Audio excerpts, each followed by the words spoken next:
Module 13. I, Dr. Rita Pratap, former head of the Department Drawing and Painting, University of Rajasthan.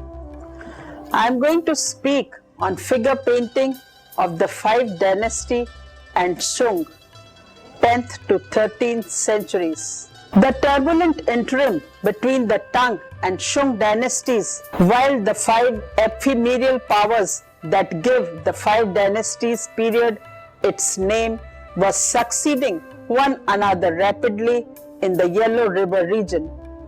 2 more stable governments in the south, the Shu and the southern Tang, provided refuge for artists in search of peace and patronage.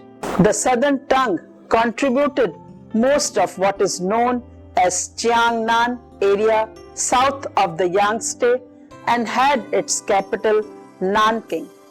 It was ruled from 961 and 975 when it was finally absorbed by the Sung by the famous poet emperor Li Yu. Figure painters in Li Yu's academy followed the Tang traditions, the Chinese name giving to careful delineation of architecture was Chi Hua. Boundary painting and pin was rough brushwork applied to the painting of figures. In short and turbulent interim between the Tang and Shung dynasties, while the 5 ephemeral powers that give the 5 dynasties period its name was succeeding one another rapidly in the Yellow River region. 2 more stable governments in the south, the Shu and the southern Tang, provided refuge for artists in search of peace and patronage. The southern Tang controlled most of what is known as Jiangnan area south of Yangtze and had its capital at Nanking when it was finally absorbed into Sung by the famous poet emperor Li Yu. He claimed descent from the imperial family of the Tang dynasty and considered his own dynasty as its legitimate successor. The dominant tone of Li Yu's court was one of elegance and aestheticism, and the painting created under the court patronage transmits something of that flavor. Figure painters in Li Yu's academy followed Tang traditions. Playing chess in front of a double screen ascribed to Chao Wen-chu, ink and paint on silk, and at present in the Beijing Palace Museum. This was a favorite subject of Chinese painting, the picture within a picture. 4 figures are seated on a large bench around a chessboard in front of a screen, which itself bears the picture of a couch. Several maid servants and scholar at his desk in front of yet another screen, this time an adjustable folding screen. The screen within the screen has a landscape on it, while the first screen is a variation on the interior shown in the foreground. Chao Wen-chu. Chao Wen-chu is regarded as the inventor of the layered screen motif of a multiple screen or a screen within a screen. Figure paintings such as this show how portraiture was handled at that time. As regards furniture, it was also typical. The low wide bench, the couch with its ornamentally worked legs, the folding screen, a table and the decorative items, including a long-necked flask of chi chow ware with arrows in it, and containers holding items of value to the owner. A servant is waiting at a suitable distance where he can hear if he is called. The chess player wear headdress identifying them as scholar official. The hat worn by the man facing full front is particularly tall. Taizu, the first Sung emperor who reigned from 950 to 976, borrowed ideas from the two kingdoms Hao, Shao and Nan Tang in the 5 dynasties period preceding his reign, set up an academy of painting and other institutions devoted to the promotion of arts, such as the Academy of Calligraphy. The academies became centers of arts and culture in general. The Shung dynasty, founded by Taizu, lasted for an initial period of 110 years.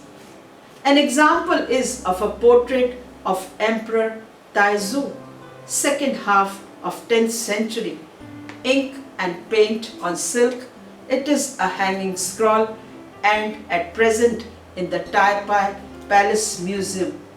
He is a heavy-built personality wearing a white robe covering his body except his hand and shoes, which are visible. He is seated on an ornamental sofa with a cap. Especially popular were the scenes of palace life in the manner of Chang Hussein and Chow Feng. Such sensitive portrayals of aristocratic pleasures and pastimes suited perfectly the taste that prevailed within this fragile enclave of culture. The most famous of the southern tongue figure painters was Chao Wen-chu, who imitated Chow Feng, but says a 12th century catalogue surpassed him in elegance and refinement. An unsigned and unattributed painting representing a palace concert, one of Chao Wen-chu's favorite subjects, has more likelihood of being a work of his period and school, if not of his hand, than any of those actually ascribed to him. The genre is familiar from tongue painting. 4 women are playing on lute, either flute or mouth organ, accompanied by a servant who keeps times with wooden clappers. Make up a chamber ensemble. 5 other women are drinking wine from the celadon cups. They are already tipsy. One at the far left is supported by an attendant. Behind her is the empress wearing an elaborate headdress, holding a flat fan. She alone preserves her dignity, sitting upright. The figures, although unmistakable based on those of Chow Feng, have lost something of the tongue sense of volume. The long curves of the early style are replaced by sharp breaks, and the line itself fluctuates slightly in breadth here and there.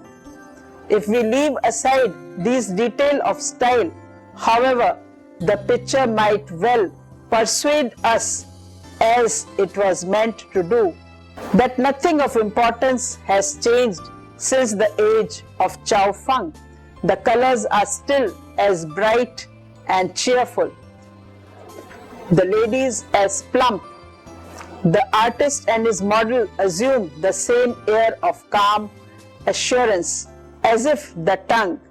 If we leave aside these details of style, however, the picture might well persuade us, as it was meant to do so, that nothing of importance has changed since the age of Chow Feng.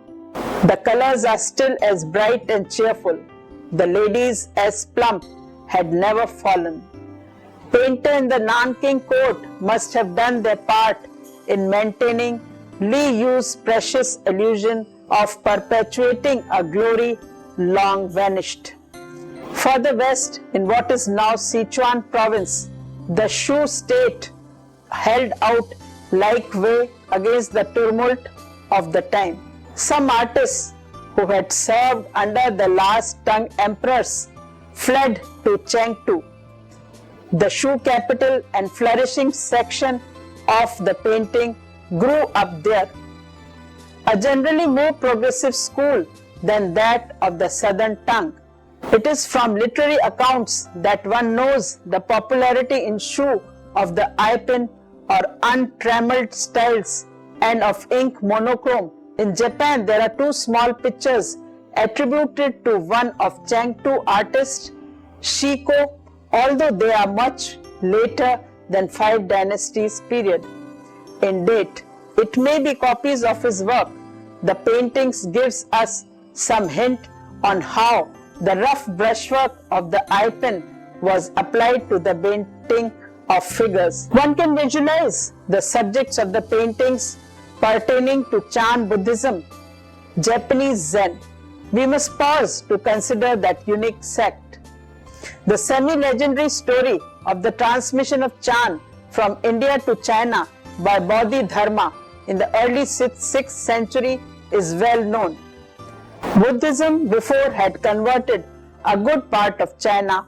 Now China converted Buddhism. The evolution of Chan to its maturity in the 7th and 8th centuries owed more to Taoism and to a succession of Chinese thinkers than to any foreign importation.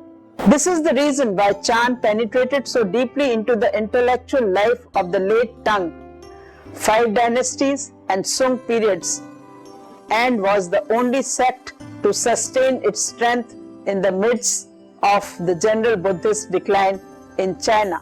In Chan, most of the apparent tenances of orthodox Buddhist sects, ritual, the Parthenion of deities, holy images, and the sculptures are denied any real value. All these are regarded in facts as obstacles to the attainment of individual enlightenment and are rejected in favor of a direct assault on that of Goethe. The fact that the rise of popularity of the new painting styles, including the rough manners of brushwork and ink monochrome, was contemporary with the popularization of Chan, may be responsible for the often encountered exaggerations of the closeness of relationship between the two movements. Chan was no more responsible for ink monochrome painting than it was for Chanthe. New styles were employed, but Chan artists, but also by Confucian literati and Taoist recluses and the masters of landscape about whose broader beliefs we know nothing at all. Shiko, another artist, was personally committed to Chan. Chan Buddhism, called Dhyana in Sanskrit and Zen in Japanese, was the most influential sect of Buddhism to have survived.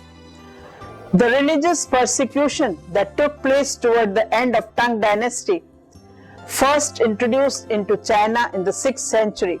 Chan Buddhism taught that meditation and self-discipline rather than reliance on ritual and scripture were the true paths to enlightenment. In its elimination of foreign-looking images of the Buddha and the Bodhisattvas, Chan Buddhism had a great appeal to the Chinese people at a time when foreign ideas and religions were treated as suspect. He painted Taoist, Orthodox, Buddhist, and secular subjects as well. A painting, The Two Patriarchs Harmonizing Their Minds, detailed from one pair of hanging scroll, ink on paper, commissioned for the protection of cultural properties, Tokyo. Ascribed to Shiko, however, there are unmistakable Chan personages in the scroll.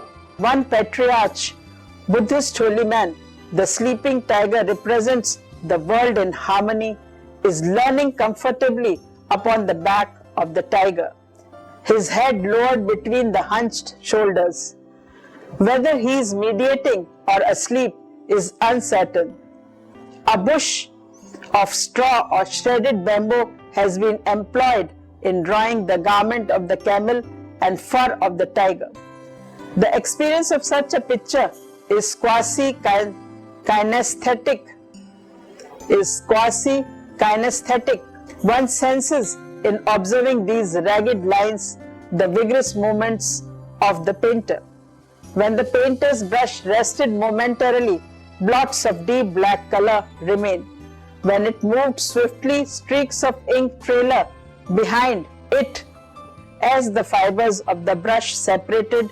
Probably that is painted with straw or shredded bamboo instead of a brush. The man's face and the tiger's masks are finished with more conventional stroke. This manner of painting matches the literary descriptions of the she-cow style and belongs to the Alpine tradition in its violent rejection of orthodox fine line color wash technique. With its air of spontaneity, it suited the needs of Chan, and the future development of Chan painting lay chiefly in successive transformations of the untrammeled eyes. The orthodox sects of Buddhism, meanwhile, continued to commission icons in the traditional manners, although their doctrines played no significant part in the main intellectual currents of the Shung period, except in no far as they influenced Neo-Confucianism thought.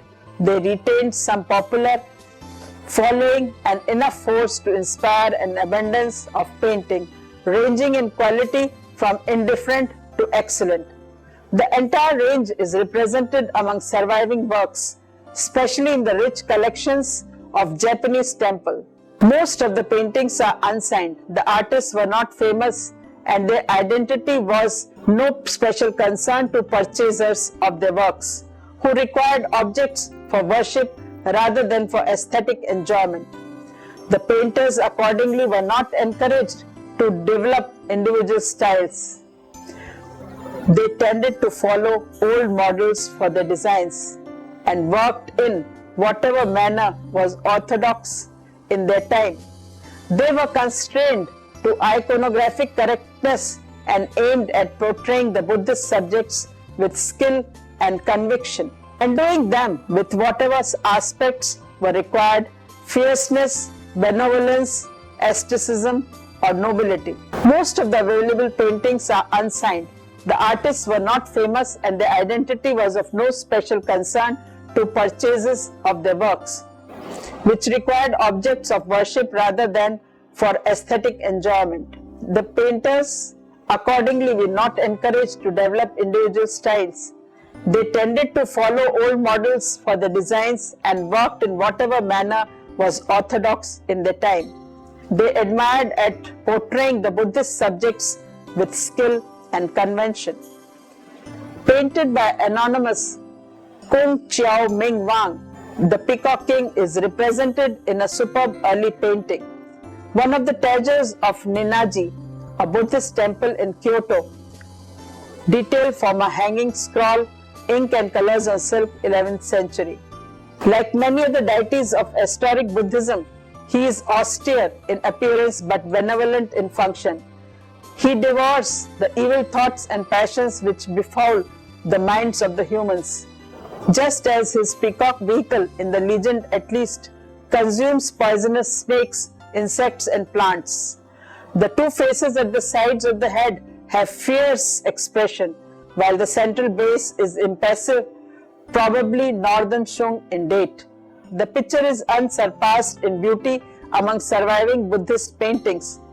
The colors, bright mineral pigments, are well preserved, although the designs in gold lines which originally covered the textiles have almost disappeared. The great fan-shaped tail of the peacock surrounds the deity like the second oracle. All the visual richness could easily have fallen into trivial decoration, instead together with the quality of the drawing and the sense of power in tranquility conveyed by the hieratic image, it lifts the painting to the level of the sublime. A painting attributed to Chang Shang Wen is Shakyamuni Buddha preaching, painted in the period 1173 to 1176, section of a hand scroll of Buddhist images, ink and color on paper, and in the collection of Palace Museum, Taichung. Chang Shan Wen is otherwise an unknown painter who worked far in the southwest, in the present province of Yunnan. The painting is painted on paper in line of the almost delicacy and subtle shades of color. The perfection of drawing, the refinement of the faces sets Chang far more the anonymous image makers of Tun Huang in skill and sensitivity. His strength apparently lay in these, however, are not in originality, nor if he was in fact endowed with any inventiveness, he was not encouraged to exercise it. The four guardian kings in the lower corners of the composition took as if they have been transmitted without much change from the Buddhist art of the Tang dynasty. The Buddha and Bodhisattva are likewise direct descendants of those in Tang painting. Anecdotes of the doing and saying of masters of the past were of value in preserving some record of the individual insights. Portraits were painted for a similar reason. The relationship between master and pupil was very close, and a portrait of the master could recall that relationship to the pupil after he had left the monastery at the end of his apprenticeship. Several such portraits are preserved in temples in Japan, brought back from China by Japanese monks who went there to study. The best of these, and perhaps the finest extant Chinese portraits, has for its subject the portrait of the Chan master Wu Chun, dated 1238. It's a detail of a hanging scroll, ink and colors on silk, Tofukuji, Kyoto. This portrait of Wu Chun was painted by an anonymous painter. Wu Chun himself has inscribed it and written the date. According to the dictatory inscription, the picture was done as a farewell present to the Japanese priest Ikoku, who on his return to Japan found the Tofukuji, the Kyoto temple in which the painting is still kept. Wu Chun is portrayed seated in an alert pose, dressed in richly colored robes. It is the face, however, which commands attention. Benignant eyes wide open, good humor evident in the wrinkles at the corners of the eyes and in the slight smile. It is a light modeling with brushes of red along contours, gives it a surprising naturalistic look.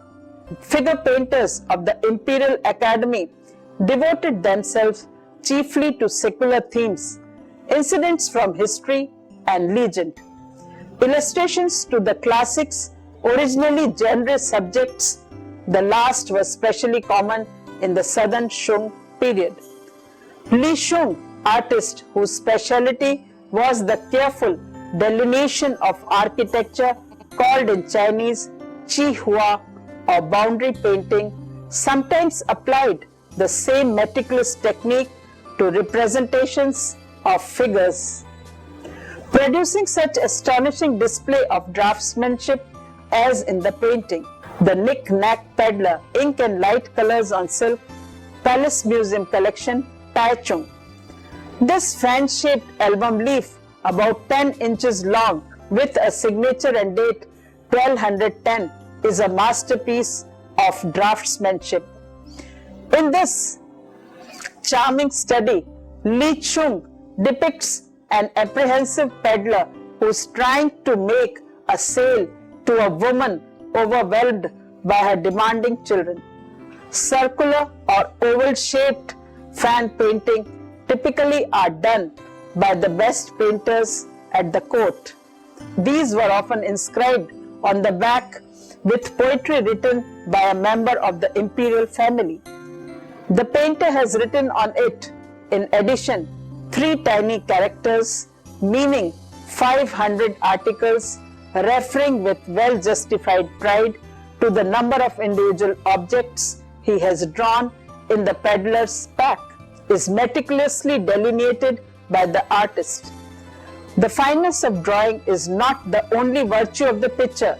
Such lively pieces of characterization as the sly glances of the children and the patient expression of the harassed mother, such well-observed detail as the baby who reaches out for a toy without pausing from his suckling, make the painting more than a mere virtuous show piece.